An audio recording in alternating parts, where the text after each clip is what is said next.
Laser Doppler वेलोसिमीटर की मदद से हम ये भी पता लगा पाएंगे कि चांद का जो सतह से हमारे उपकरण का वेग कितना है, उसकी दूरी कितनी है, ये दोनों। अच्छा राघवन, एक और चीज मुझे बताएं, क्योंकि जब हम लैंडर को दिखा रहे हैं तो ये इस तरीके से हॉरिजॉन्टल दिखा रहा है, लेकिन फिर धीरे धीरे धीरे धीरे करके ये वर्टिकल होता जाता है, और फिर आप जिस मीटर की बात कर रहे हैं वो धीरे धीरे नीचे की तरफ आगे बढ़ता जाता है और अपनी मैपिंग शुरू करता है। वो तब तक नहीं कर रहा जब तक हम हॉरिजॉन्टल। जो तस्वीरें अभी आपको स्क्रीन पर नजर आ रही है, दर्शकों के लिए बता दें कि ये देखिए ऐसे ही मैपिंग होगी। उसमें जो लेजर बीम्स हैं वो जाकर चांद की सतह पर टकराएंगी, उससे हमें पता लगेगा, जो ग्रीन रेस हैं उससे ये पता लगेगा, जो रेड सर्कल्स वहां पर बनेंगे उससे ये पता लगेगा कि कहां पर बड़े बड़े गड्ढे हैं, उन गड्ढों से हमें कैसे बचना है। जहां तक जब मूव शुरू होगा, जब डिसेंट उतार शुरू होगा इसका, तब ये वर्टिकल होगा। लेकिन एक जगह जहां पर जैसे सेकंड लैंडर उतर गया है, बिल्कुल ये देखिए ये वो पल है 6:04 का, जब लैंडर जो है चांद की सतह पर खुद स्वचालित तरीके से उतरेगा। और ये गेट खुलने में कितना टाइम लगेगा? इंडिया का झंडा कब लहराएगा? बिल्कुल, ये जो अब आप ये जो दरवाजा खुलता हुआ दिख रहे हैं, ये प्रज्ञान रोवर है, जो हमारा एक साइंटिफिक इंस्ट्रूमेंट है, जो चांद की सतह पर उतरकर कुछ ऐसे। एक मिनट बस छोटे से बताइएगा, फिर मैं प्राची आपके पास आऊंगी। जब ये लैंड हो जाएगा उसके कितने मिनट के बाद फिर ये गेट खुलेगा और रोवर बाहर आएगा? देखिए, इसरो के वैज्ञानिक बता रहे हैं मीनाक्षी की इसमें 2 घंटे से लेकर 4 घंटे तक का वक्त लग सकता है। वो इसलिए क्योंकि जब लैंडर वहां पर उतरेगा तो वहां पर धूल उड़ेगी, वहां पर टेलिकम पाउडर जितना माइन्यूट जो सरफेस है चांद का, वो धूल डस्ट वहां पर चार्ज पार्टिकल्स होते हैं, उसको सेटल होने में वक्त लगेगा। जैसे ही वो सेटल डाउन हो जाएगा उसके बाद हमारा प्रज्ञान रोवर जो है वो लैंडर के गर्भ से बाहर निकलेगा। और ये इसका वजन कितना होता है, कितने दिन की इसकी लाइफ है, ये कैसे काम करेगा? देखिए, ये जो प्रज्ञान रोवर है उसमें 2 इंस्ट्रूमेंट लगे हुए हैं। बेसिकली वो सेस्मिक एक्टिविटीज जो चांद की सतह पर कंप है, जिसे हम चंद्र कंप कह सकते हैं, उसकी गणना के लिए खास तौर पर ये बनाया गया है। इसमें जो एक ऐसा स्पेक्ट्रोमीटर लगा होगा जो कम से कम 15 सेंटीमीटर तक अंदर जाएगा चांद की सतह से, वो नमूने लेगा वहां पर रेडियो एक्टिव जो इसकी विकिरण है उसकी मदद से, और उसके बाद में उसकी जांच होगी। लेकिन ये 1 लूनार डे इसकी अवधि होगी, यानी 14 दिन। तो अभी तो हम उस स्टेज पर हैं प्राची जहां पर हम सिर्फ लैंडिंग का इंतजार कर रहे हैं। हमने तो गाड़ी बहुत आगे तक बढ़ाएगा, लेकिन फिर आप थोड़ा पीछे लेकर आते हैं। प्राची, इस वक्त क्या हो रहा है? बिल्कुल, देखिए पूरी जो जानकारी है वो अभी राघवन दे रहे थे, लेकिन ये कितना मुश्किल होगा या कितना क्रूशियल वक्त होगा जब विक्रम लैंडर को ये तय करना होगा कि उसे कहां पर लैंड करना है और कहां पर लैंड नहीं करना है। इसके लिए हमारे साथ तमाम खास मेहमान जुड़े हुए हैं। डॉक्टर संदीप भट्टाचार्य जी, मैं आपके पास आना चाहूंगी।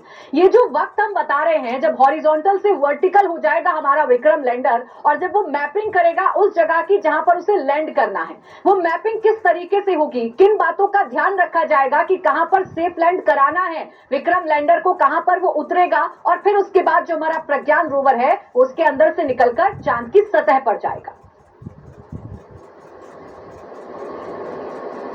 देखिए, इसमें सबसे पहले आपको ये हमें पता है कि अभी विक्रम लैंडर करीब 100 किलोमीटर बाई 25 किलोमीटर की परिधि में चंद्रमा का चक्कर लगा रहा है, और इसको आपको 100 से 0 करना है।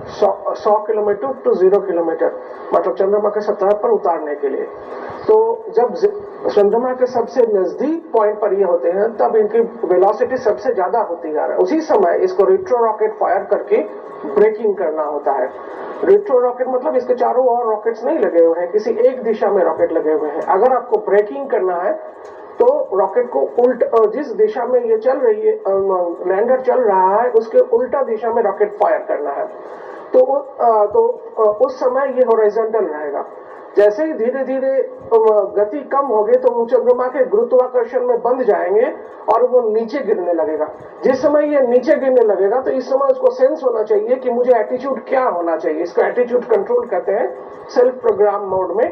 तो उस समय उसको धीरे धीरे वर्टिकल हो जाना है, और वर्टिकल होते ही कि नीचे जो इसमें वेलोसिटी मीटर लगे हुए हैं, लेजर अल्टीमीटर लगे हुए हैं, सरफेस स्कैनर्स लगे हुए हैं, जो ऑटो पायलट मोड में है। यहाँ पर उस समय धरती से लैंडर को कंट्रोल करने के लिए और कोई दिशा निर्देश नहीं जाएगा, उसको खुद ही दिशा ये पता करना है कि मुझे कहाँ पर लैंड करना है। तो इसके लिए ऑलरेडी वो प्रोग्राम है। एटीट्यूड बोला तो मेरे एक आम नागरिक के तौर पर जो साइंस बैकग्राउंड का नहीं है, उसके जहन में तो ये आएगा कि एटीट्यूड का शाब्दिक अर्थ तो बहुत डिफरेंट है, तो एल्टीट्यूड ना कह के हम इसे एटीट्यूड क्यों कह रहे हैं? एटीट्यूड मतलब इसके डायरेक्शंस, मतलब हॉरिजॉन्टल एटीट्यूड, वर्टिकल एटीट्यूड। हाँ, तो एटीट्यूड का मतलब आपका मानसिक एटीट्यूड भी हो सकता है, आपका मानसिक स्थिति भी हो सकता है। एटीट्यूड का मतलब आपका डायरेक्शंस भी हो सकता है। ओके जी। तो आप विक्रम लैंडर के डायरेक्शंस हॉरिजॉन्टल से धीरे धीरे वर्टिकल करते हैं उसी समय जिस समय ये मून के गुरुत्वाकर्षण के अंदर बंद गया और धीरे धीरे वो नीचे गिर रहा है, और नीचे गिरने की वेलोसिटी को रेट्रो रॉकेट फायर करते करते धीरे धीरे धीरे धीरे कम करते हुए उसको जीरो पे लाना है। तो ये फेज, क्योंकि उसी समय उसके वेग मैक्सिमम होना चाहिए और उसी समय उसको जीरो पे लाना है, तो ये क्रूशियल फेज है और ये ऑटो पायलट मोड में होगा। तो ये सारी चीजें सारे मिलकर उस समय को क्रूशियल बनाता है।